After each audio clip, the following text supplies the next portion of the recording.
takes you less than a second to sell that on something like Robinhood. If you own 10% of Google, that's not as liquid. So liquidity is the speed with which you can convert things into cash without what we call in finance a haircut. A haircut is the discount you have to provide to sell things fast. So cash obviously is the most liquid there is, and cash equivalents are typically your bank accounts that are kind of demand deposits or time deposits that you can withdraw money from without getting a penalty. We typically also look at the marketable securities as almost cash. And if you look at Apple, they had about $30 billion in cash and cash equivalents, but another 30 or so in marketable securities.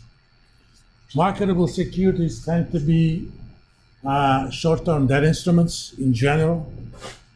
So if you have a 3-month treasury bill, it's almost like cash. In fact, it may be easier to convert that into cash than to convert your actual cash into cash, because you have to go to banking and stuff. Sometimes you have shares of companies, but you have, a relatively small number. So in general, I look at these two as almost cash. So Apple has about over $60 billion in cash, almost cash. Then you have accounts receivable. Who knows what they are? Have you heard of them?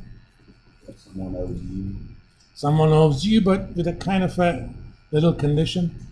Someone owes you money, but there is no interest on that loan. This is typically due to trade credit. I sell my product to a client. I tell them, oh, you can pay me in 30 days, but I don't charge money. If I do, that becomes a notes receivable. I know it's a technical distinction, and I'm not going to care one way or the other, but that's how you know the difference. Sometimes you create receivables because you sell stuff with a credit card. It takes anywhere from 3 to 7 business days for the credit card company to actually give you the money. So once you swipe the card, you have completed a sale, but you didn't get the cash yet. At that point, it's still a receivable.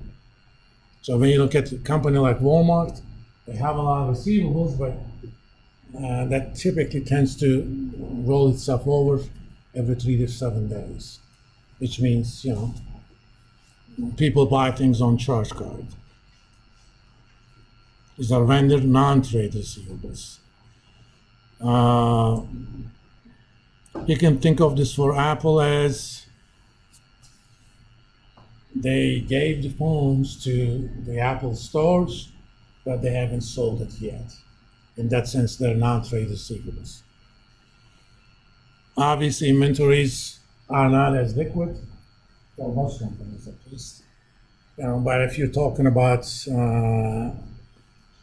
car company, inventories typically are not as liquid as some other things. But if you're talking about Walmart, it's the stuff they have on the shelves. We always have things like other current assets, and depending upon the nature of company's business, that other may be significant. And without going into the footnotes to the financial statements, you don't get to see much detail. At the level of this class, we're not going to care. But if you're doing a valuation class, I actually want to know that. It's $15 billion. Because it's, more than twice the size of inventories. Then we put those liquid things into a group called current assets. These are, roughly speaking, assets that you do believe can be converted into cash quickly within an accounting cycle. Then we have non-current assets. As you can see, there are marketable securities here too.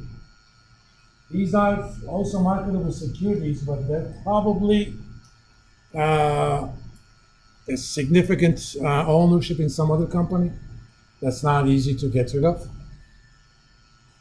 So Apple doesn't view these as liquid assets or current assets. Of course, property, plant, and equipment are big. We also have,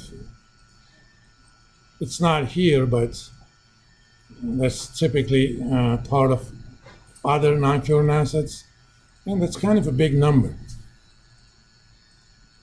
We have two types of non-current assets.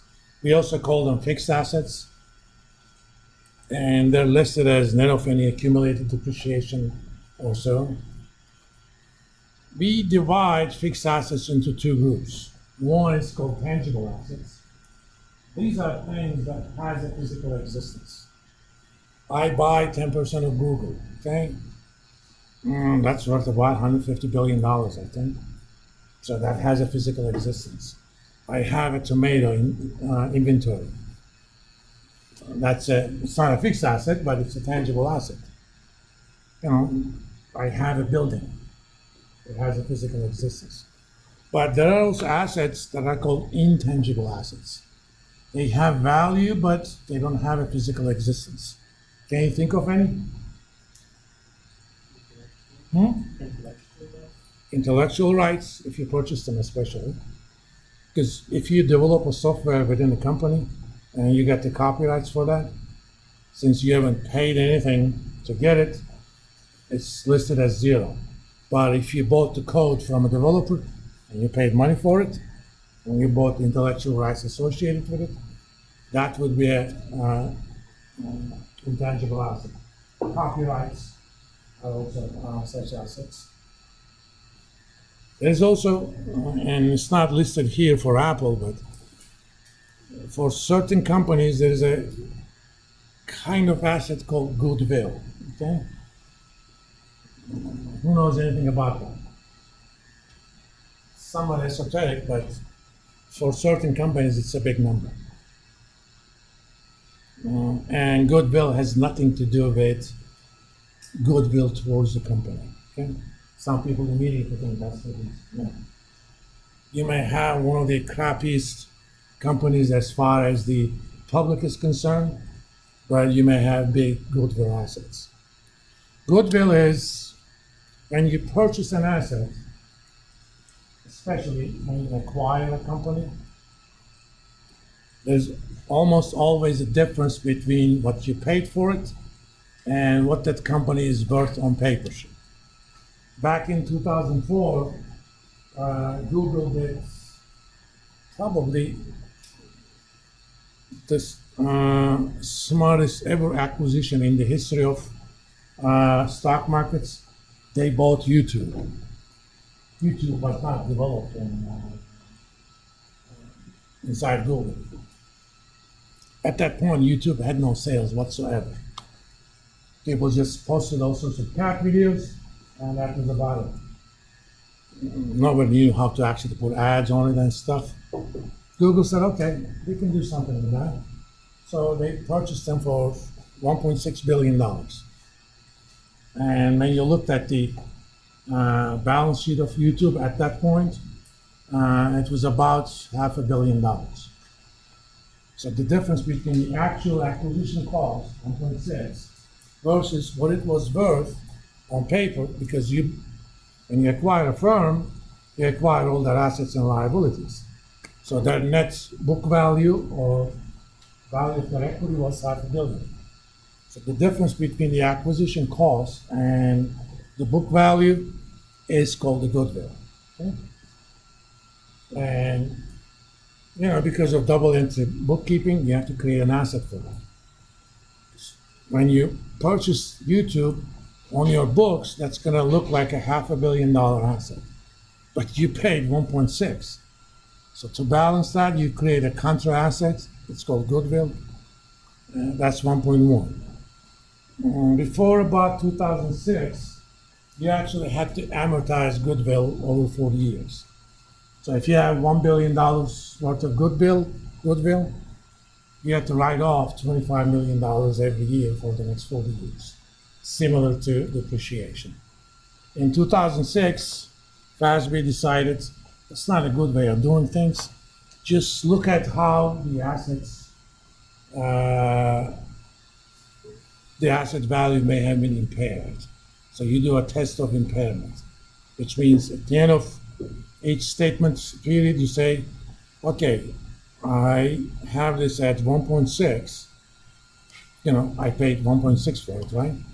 And I wrote $500,000 as an asset, 1.1 as goodwill. Is this thing still worth 1.6 or more? If it's more, you're not worried about it. You keep the goodwill as is. If it's less, you have to take a charge. The most dramatic example of that is maybe at that point it wasn't that dumb, but the result was one of the dumbest acquisitions. What was Facebook before Facebook? Anyone remembers? Huh? You guys are too young probably for that. Huh? It was MySpace, okay? And